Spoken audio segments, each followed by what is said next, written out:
Smart নিউজের সংবাদটি পরিবেশিত হয় প্রশাসনিক ব্যক্তিরা নড়ে চড়ে বসেন এবং সুতাহাটা থানা এলাকার শঙ্করপুর শীতলা মন্দিরের সামনে থেকে দিনের বেলা স্ট্রিট লাইট কেটে নিয়ে চলে যায়। হলদিয়ার সুতাহাটা থানা এলাকার ঘটনা। 3 দিন আগে এমনই ঘটনা ঘটে। সেই ছবি আমরা প্রথম দেখিয়েছিলাম স্মার্ট নিউজ বাংলায়। সরকারি খরচে অন্ধকার রাস্তা আলোকিতকরণের জন্য সম্প্রতি সোলার স্ট্রিট লাইটগুলো লাগানো হয়েছিল। অভিযোগ, পঞ্চায়েত প্রধান, পঞ্চায়েত মেম্বার দলবল নিয়ে স্ট্রিট লাইটগুলো কেটে নিয়ে যায়।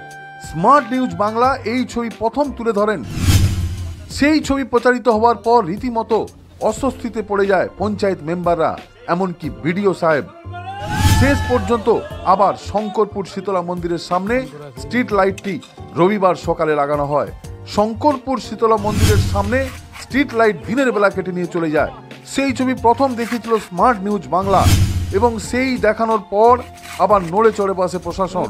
আবারও শীতলা মন্দিরের সামনে স্ট্রিট লাইটটি লাগানো হয়। এতে খুশি শঙ্করপুর গ্রামের বাসিন্দারা।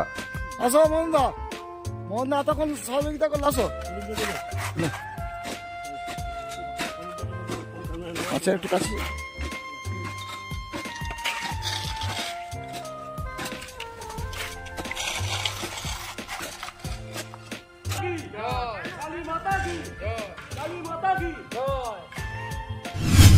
শঙ্করপুর শীতলা মন্দিরের সামনে গত প্রায় 15-16 দিন আগে সোলার লাইট বসেছিল, মিডিয়ার কাছ থেকে জানতে পেরেছি। তারপরে প্রাক্তন তৃণমূলের পঞ্চায়েত পঞ্চাননগিরির নেতৃত্বে সেই লাইটটি কেটে নিয়ে চলে যায়। তারপরে আমরা ভিডিও ম্যাডামের সঙ্গে কথা বলে আমি এই আবার আজকে লাইটটি এখানে বসানো হয়েছে শীতলা মন্দির প্রাঙ্গণে। স্মার্ট নিউজ বাংলায় সম্প্রতি দেখলাম শঙ্করপুর শীতলা মন্দিরের সামনে থেকে সোলার লাইটটি তুলে নিয়ে পালিয়ে যাচ্ছে।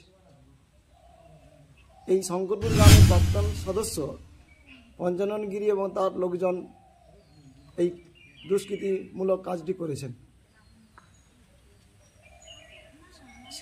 স্মার্ট নিউজে সংবাদটি পরিবেশিত হয় প্রশাসনিক ব্যক্তিরা নড়ে চড়ে বসেন এবং শীতলা মন্দিরের সামনে সোলার লাইটটি বসানোর দাবি করেন।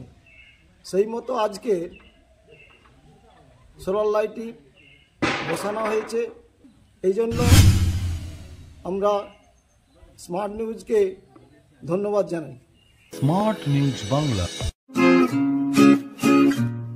Smart news Bangla.